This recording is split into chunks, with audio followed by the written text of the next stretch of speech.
예루살렘 언약궤 그리고 영광의 왕, 우리는 지금 하나님이 움직여 가시는 새 축을 보고 있습니다. 예루살렘이라는 중요한 장소에서 그 중심을 언약궤로 세워 가야 하는 자리입니다. 이 자리에서 우리는 우리의 열심과 우리의 열정이 말씀 중심으로 세워지지 않았을 때, 즉 깊은 순종으로 세워지지 않았을 때 오히려 하나님의 거룩성이 훼손된다라는 사실을 보고 있습니다. 3만 명의 사람들이 동원되어져도 우리는 물어야 할 것이 과연 이것이 말씀에 맞는 모습인가라는 것입니다. 수천 명이 모인다고 할지라도 과연 이것이 말씀에 맞는가라는 것입니다. 이건 우리 개인에게도 마찬가지입니다.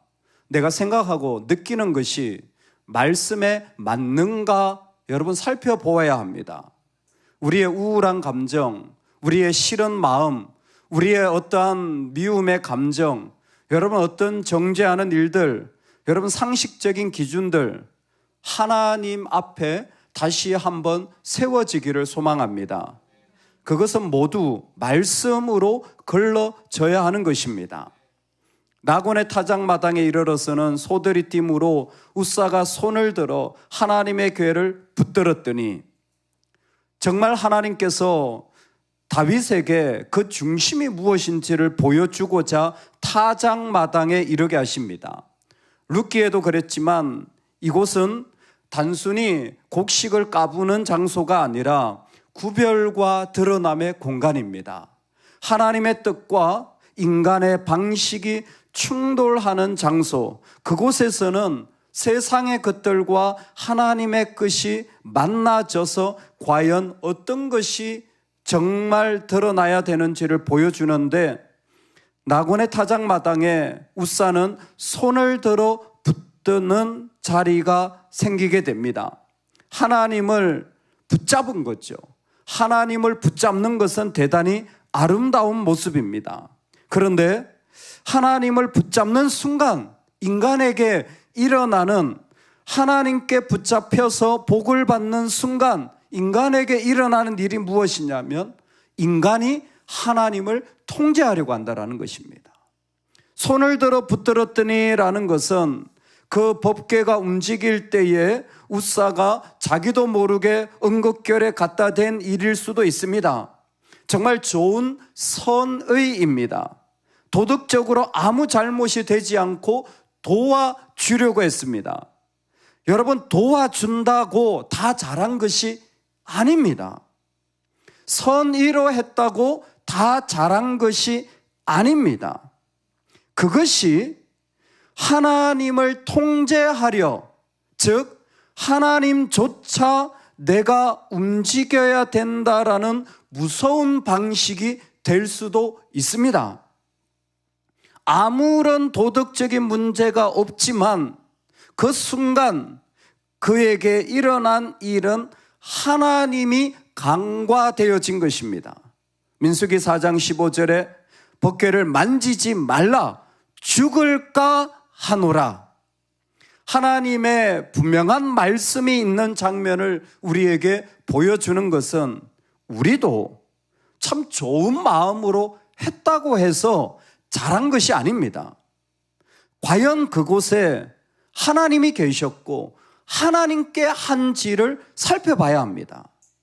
순종을 하나님께 드리면 절대 서운할 일이 없습니다.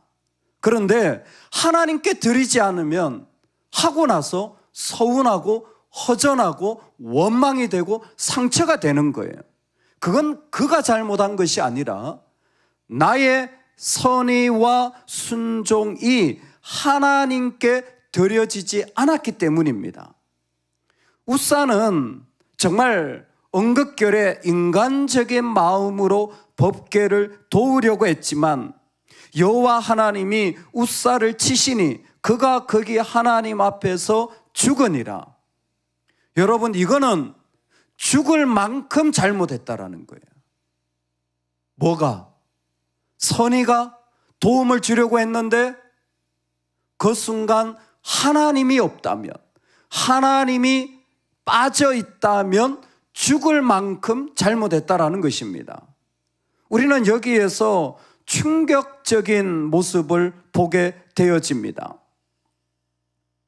우리는 때로 하나님이 우리를 사랑하신다고 하나님을 쉽게 생각하는 경향이 우리 삶에 많이 들어와 있을 수 있습니다.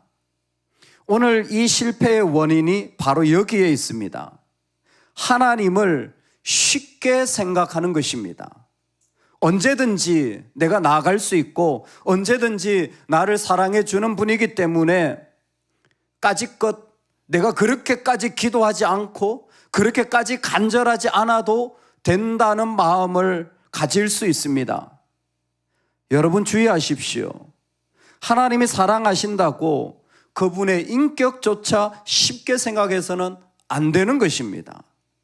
이것은 우리도 마찬가지입니다. 누군가 나를 사랑해 준다고 그 사람을 쉽게 생각해서는 절대 안 됩니다. 여호와께서 웃사를 치심으로 다윗이 분하여 그곳을 베레스 웃사라 부르니, 우리는 몰랐습니다.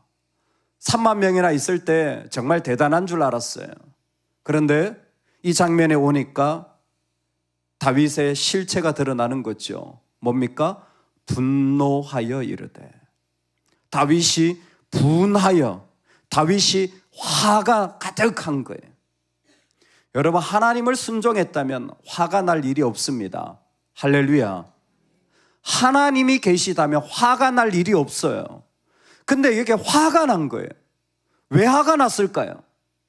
웃사가 그것을 만졌기 때문에 화가 났을까요? 아니면 그런 웃사를 치시는 하나님께 화가 났을까요? 분명한 것은 자기 뜻대로 되지 않았기 때문에 화가 난 거예요. 자기 뜻대로 되지 않았기 때문에 화가 난 거예요. 여러분, 자기 뜻대로 되는데 화가 나는 사람 보셨습니까? 없어요. 자기 뜻대로 되지 않았기 때문에 화가 난 거예요. 우리는 잘 몰라요. 그러나 그는 분명하게 지금 이 지점에서 하나님의 뜻이 이루어지는 것이 아니라 자신의 뜻이 이루어져야 된다라는 깊은 차원의 마음을 가지고 있었던 것입니다. 내 뜻대로 되지 않을 때 사람이 분노하고 화내는 것은 정말 걷잡을 수 없는 지경에 이르게 되어집니다. 어느 정도의 화는 있을 수 있지만 그것이 도를 넘어가면 말할 수 없는 무서운 죄악입니다. 그것은 하나님 앞에 옳지 않은 행동입니다. 놀라운 것은 다윗이 화가 난 그 순간에 일어난 일입니다. 우리 9절 말씀을 같이 한번 읽어보겠습니다. 다윗이 분하여 그곳을 베레스 웃사라, 하나님이 치신 자리라 한 뒤에 다윗에게 일어난 일입니다. 9절입니다. 시작. 다윗이 그날에 여호와를 두려워하여 이르되 여호와의 궤가 어찌 내게로 오리요 하고. 아멘. 그 순간 다윗은 또 하나의 마음을 경험하게 됩니다. 하나님을 두려워하는 것입니다. 하나님을 새로운 차원에서 두려워하는 마음, 즉 하나님의 위력을 보고 그 자리에서 도우려는 마음, 선의조차도 하나님이 무시되어지고 작아진 그 자리를 즉각적으로 심판하시는 하나님을 보고 자기 방식으로 하나님을 다루려 했던, 자기 방식으로 교회를 섬기려고 했던 그 모습에 두려움에 휩싸이게 되어져서 그 하나님 앞에 멈추어진 자리, 두려움인 거예요. 두려움인 겁니다. 두려움인 거예요. 여러분, 우리가 하나님과 하나님의 말씀을 쉬운 것처럼 생각해도 절대 쉽게 생각해서는 안 됩니다. 절대 쉽게 생각해서는 안 됩니다. 우리가 하나님의 말씀을 이 시절에 쫓아서 정말 해석할 수도 있겠지만 절대 그러면 안 됩니다. 말씀은 10년이 지나고 100년이 지나고 1000년이 지나고 수천 년이 지나도 변하지 않는 진리입니다. 여러분, 이 땅에 그 진리가 든든히 서기 위해서는 쉽게 생각해서는 안 돼요. 정말 온 마음을 들여서 그 말씀을 받고 그 말씀 앞에 서는 신앙이 되어야 합니다. 거기에 우리의 마음의 중요성이 있습니다. 다윗의 실패는 불경건이 아니라 비성경적인 열심입니다. 다윗의 실패는 하나님의 제대로 된 말씀에 기초하지 않은 열심이 그를 실패로 만든 것입니다. 중요한 것은 하나님은 그 실패 가운데서도 하나님의 사람들을 만들어 가신다라는 것입니다. 다윗에게는 분노하는 인간적인 마음을 가졌어요. 여러분, 이때는 정말 빼도 박도 못하는 증거입니다. 화가 난다. 그건 내가 하나님을 무시하고 있다라는 분명한 증거예요. 나에게 성령의 다스림이 없다라는 확실한 증거입니다. 왜 화가 납니까? 내 뜻대로 되지 않으니까. 그런데 그 순간 다윗의 그 자리에 두려움이 생긴 거예요. 실패가 그로 하여금 또 다른 하나님 앞에서의 믿음을 세워가고 있는 겁니다. 여러분, 모두에게 실패가 있습니다. 이 죄된 인간이 거룩한 하나님을 만날 때 우리 모두는 실패가 있습니다. 안 넘어지는 것 아닙니다. 다 넘어집니다. 다만 실패가 다음에 또 있더라도 그 사람은 더 이상 포기하거나 그것 때문에 하나님을 밀어내는 것이 아니라 하나님 앞에 적극적으로 엎드리는 자로 세워지는 거예요. 내 삶에 실패가 있습니다. 여러분, 다음에 또 실패가 없을 것 같죠? 아니요, 또 실패해요. 또 다른 모습에서 실패해요. 근데 우리가 달라진 모습은 무엇입니까? 그런 감정이 있고 그런 아픔이 있을 때 적극적으로 하나님 앞에 다 내려놓고 순종하는 거예요. 그게 바로 다윗의 인생에 명확하게 보여준 게 밧세바와의 간음입니다.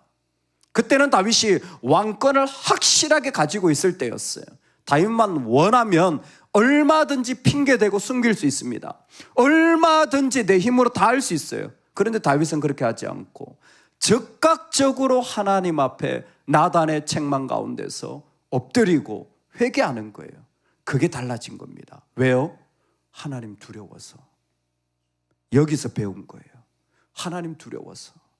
내가 아무리 분노해도요, 분노가 멈춰질 수밖에 없어요. 하나님 두려워서. 아무리 내가 오라도요, 내가 멈춰질 수밖에 없어요. 하나님 두려워서. 하나님 두려워서 나는 그렇게 멈출 수밖에 없는 사람이야. 나는 더 이상 그렇게 말 못해. 나는 더 이상 그런 말에 참여하고 싶지 않아. 더 이상 나한테 그렇게 말하지 마. 나는 하나님이 두려워. 나는 그런 일에 같이 하고 싶지 않아. 아무리 옳다고 말해도 나는 그런 곳에 있고 싶지 않아. 나는 하나님이 두려워. 맞아, 내가 넘어진 게 맞아. 그래서 나는 그 하나님께 엎드리는 거야. 실패가 있습니다. 그 실패가 다윗에게는 또 다른 하나님에 대한 두려움을 만들어 주었습니다. 그는 즉시 그 법궤를 3개월 동안 가드 사람 오벳 에돔의 집에 보내게 되어집니다. 하나님은 2번이나 여호와의 궤가 오벳 에돔, 그 사람이 누구냐면 가드 사람이라고 반복하고 있습니다. 블레셋 5도시 가운데 핵심 도시고 다윗도 숨어 들어갔던 블레셋 도시가 가드 도시였습니다. 가드 사람이에요. 하필이면 이 법궤가 가드 사람한테 갑니다. 생각만 해도 끔찍한 일이에요. 어떻게 다시 돌아온 법궤인데 이것이 다시 가드 사람, 블레셋 사람에게 가나? 근데 이 오벳 에돔이요, 반대로 복을 받아요. 반대로 복을 받아요. 이때 우리는 깨달아야 됩니다. 신앙은요, 모태신앙, 40년 신앙 이런 거 하나도 안 중요해요. 신앙은 내가 지금 하나님을 경외하느냐가 제일 중요합니다. 왕족이라는 게 중요한 게 아니라 하나님을 경외하는 게 중요한 거예요. 하나님 누구를 쓰시냐면 오벳에돔, 가드 사람이에요. 블레셋 사람이에요. 아니 지금 하나님이 세운 혈통 다윗이 있는데 누구를 그 법궤를 맡기냐면 가드 사람한테 맡기는 거예요. 참 흥미로운 건 있잖아요. 이 사람이 가드 사람이에요. 블레셋 사람이라니까요. 제가 또 얘기하죠. 블레셋 사람이라니까요. 근데 이 사람이 역대기에 소개되는 걸 보면 레위가 돼요. 레위 사람이에요. 어떻게 된 거냐? 레위가 그곳에 가서 살았던 혈통인지 블레셋이 그 블레셋 사람이 이스라엘로 와서 세워진 존재인지 누군지 모르지만 분명한 것은 이 사람은 하나님을 경외하는 태도로 그 법궤를 맞아들이게 되어지고 그럴 때 하나님이 그 집에 복을 주시는 거예요. 하나님을 두려워하는 마음으로 그 법궤를 맞이하는 여러분 초라한 블레셋 출신을 한번 바라보십시오. 3만 명이 우두커니 바라보고 있는 거예요. 3만 명이 그 음악이 놀랍도록 세상에 쩌렁쩌렁하게 뉴스 미디어에 나왔던 사람들이 갑자기 가만히 쳐다보고 있는 거예요. 저 블레셋 사람 아무것도 아닌 집에 법궤가 모셔드려지는 거예요. 여러분 그 순간 세상은 다 알았을 거예요. 이 땅에 어떤 조건이 아니구나. 하나님을 경외하는 그 태도야말로 세상을 잠잠케 할 만한 능력이구나. 실패가 보여준 놀라운 하나님의 거룩의 자리에 초대되고 있습니다. 오늘 우리는 하나님 앞에 과연 우리의 모습이 하나님의 말씀 앞에 서 있느냐? 조금 더 구체적으로 과연 정말 하나님이 두려워서 내가 멈춰지는 사람인가? 우린 너무 교회와 하나님과 하나님의 사람을 쉽게 생각하지 않는가? 이 땅을 살아가면서 다윗에게 실패를 통하여 만들어진 여호와를 두려워하는 이 마음이 우리가 오벳에돔의 집 같은 경외의 태도를 가진 가정으로 세워지기를 축복합니다. 이제는 내 속도를 멈추고 내 방식을 중단하고 내 중심적인 것을 철회하여서 재정렬할 때입니다. 법궤가 오벳에돔의 집에 들어갔다라는 것은 3개월 동안 이제는 거절이 아니라 포기하는 것이 아니라 밀어내는 것이 아니라 나는 이제 그렇게 안 살아가 아니라 다시 한번 내 방식이 과연 옳은지 과연 내 중심이 정말 하나님인지 하나님은 그럴 때에 그 오벳에돔과 그의 온 집에 복을 주시는 하나님이십니다. 우리가 다시 한번 재정렬되어질 때 하나님은 우리에게 지금도 그 복을 주시는 분이십니다. 이 하나님의 은혜가 실패의 자리에 있다라는 것, 실패의 자리에 하나님이 역사하신다라는 것, 온 믿음으로 걸어 나갈 수 있기를 주의 이름으로 축복합니다. 아멘.